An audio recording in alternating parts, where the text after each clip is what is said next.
Good day, my name is Angelo, your anchor. This is Nation's Voice Tower, and I'm here with the updates for today. Now, I have made um, lots of inquiries, yes, and I delved into a particular article some few moments ago that was talking about the Central Bank of Nigeria and how Godwin Emefiele and President Muhammadu Buhari have really put the Central Bank of Nigeria into trouble.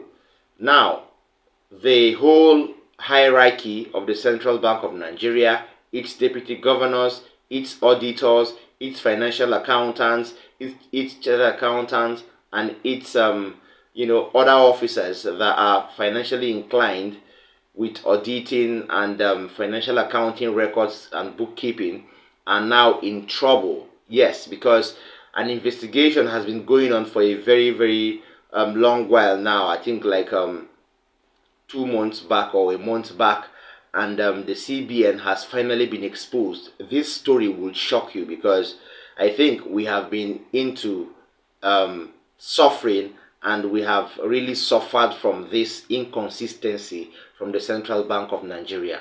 Billions and trillions of Nigerian naira has gone down the drain, and we have all been in the country.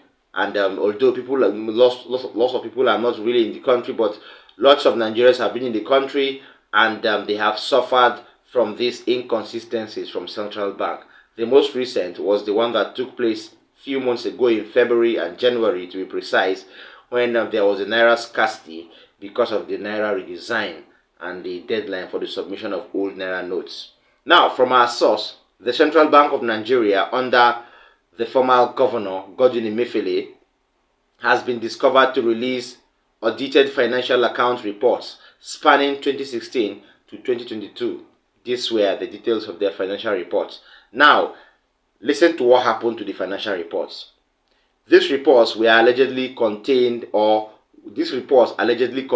inaccurate and false data. The Central Bank of Nigeria may therefore be asked to withdraw those audited annual financial reports under the former President Muhammadu Buhari and Godwin Emefiele, which were released only last month in August. The audit reports were just released last month in August, but it has been found that these reports are fake from the Central Bank. Can you imagine? This erupted after a team investigating the Apex Bank discovered discrepancies and irregularities in the financial accounts units or in the financial accounts recording, according to the Punch newspaper publication of 12th September 2023, that is today.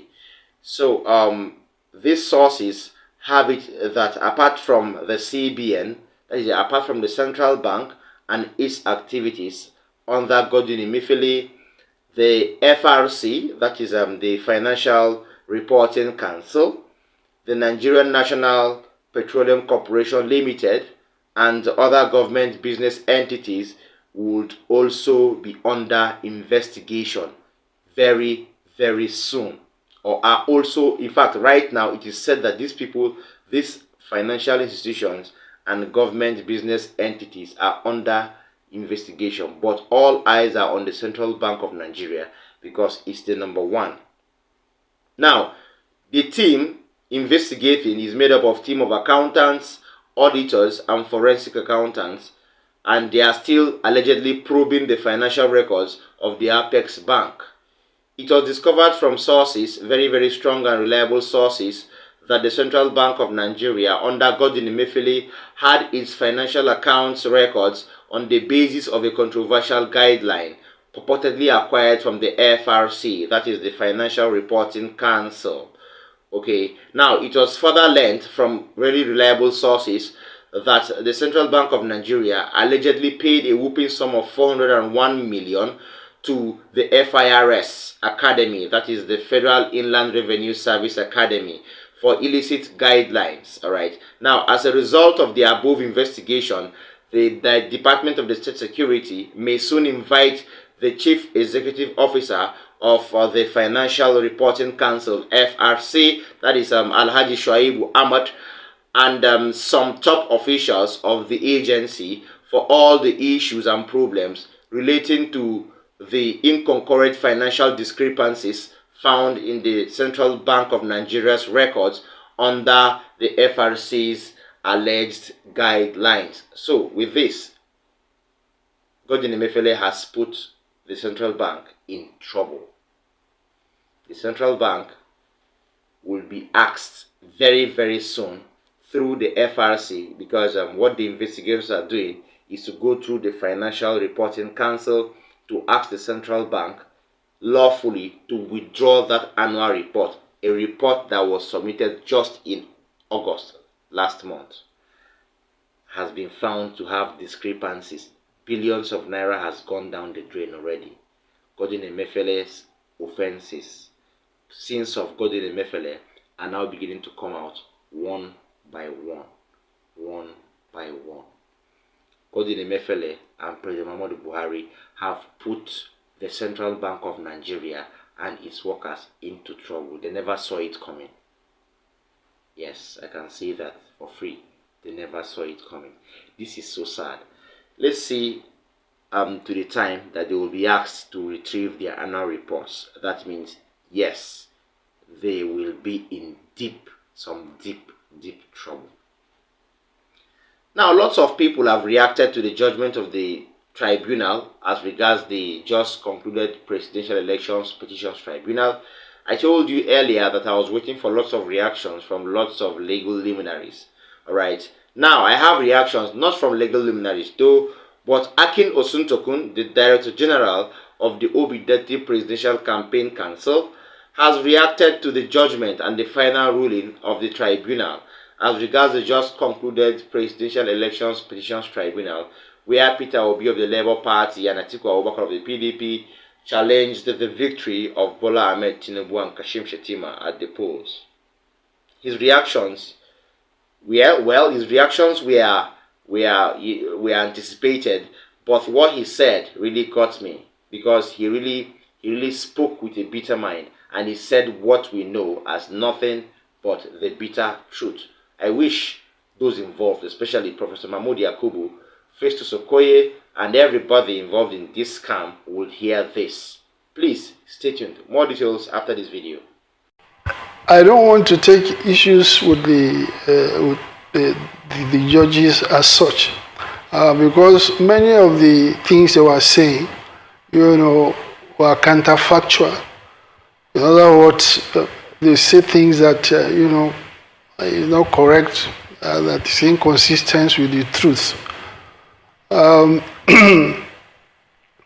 My view of it all is that we're in a systemic crisis, and we are coming to terms with the implication of Nigeria as a failed state, on which all organs of government, are being equally affected by the virus or pathogen of corruption and lack of discipline and so on. Look, people were raising the issue that our supporters were intimidating the judiciary.